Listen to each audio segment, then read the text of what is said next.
Khammam parliament ticket panchayat Bengaluru చేరింది. Khammam MP seat విషయంలో suspense కొనసాగుతూనే ఉంది.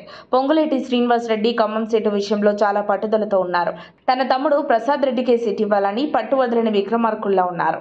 లేదు, నా భార్య నందినికి ఆ స్థానం ఇవ్వాలి, లేకపోతే రాయల నాగేశ్వరరావుకు టికెట్ ఇవ్వాలని డిప్యూటీ సీఎం బట్టి విక్రమార్క కూడా పట్టుబడుతున్నారు.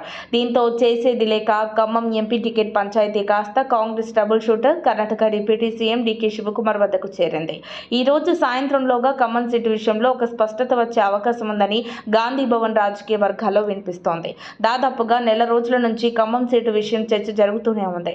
తుమ్మల నాగేశ్వరరావు, పొంగులేటి శ్రీనివాస్ రెడ్డి, బట్టి విక్రమార్క ముగ్గురు హేమాహేమీలు మాకంటే మాకివ్వాలంటూ పట్టుబట్టడంతో ఈ ఖమ్మం టికెట్ను కాంగ్రెస్ పార్టీ పెద్దలు పెండింగ్ పెడుతూ వస్తున్నారు. ఈ ముగ్గురు హేమాహేమీలు ఎవరికి వారు ఖమ్మం ఎంపీ సీటు విషయంలో ఏమాత్రం వెనక్కి తగ్గటం లేదు.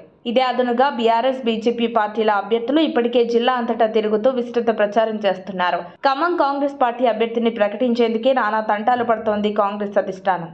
దీనికి ప్రధాన కారణం మంత్రి తుమ్మల నాగేశ్వరరావు, డిప్యూటీ సీఎం బట్టి విక్రమార్క, మంత్రి పొంగులేటి. తమవారికే సీటు ఇవ్వాలంటే తమవారికే సీటు కేటాయించాలని పట్టుదలగా ఉండటమే.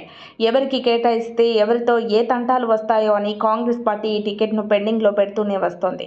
ఖమ్మంలో కాంగ్రెస్ పార్టీలో చీలికలు రాకుండా కాంగ్రెస్ అధిష్టానం మాత్రం ఈ పంచాయతీని నేరుగా కర్ణాటక డిప్యూటీ సీఎం డీకే శివకుమార్ వద్ద పెట్టింది.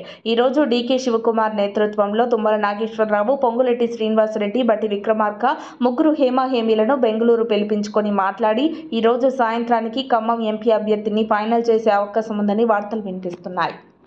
మరిన్ని అప్డేట్స్ కోసం మా కాయ్ టీవీని సబ్స్క్రైబ్ చేసుకోండి. మా వీడియో కనుక మీకు నచ్చినట్లయితే లైక్ చేయండి, షేర్ చేయండి.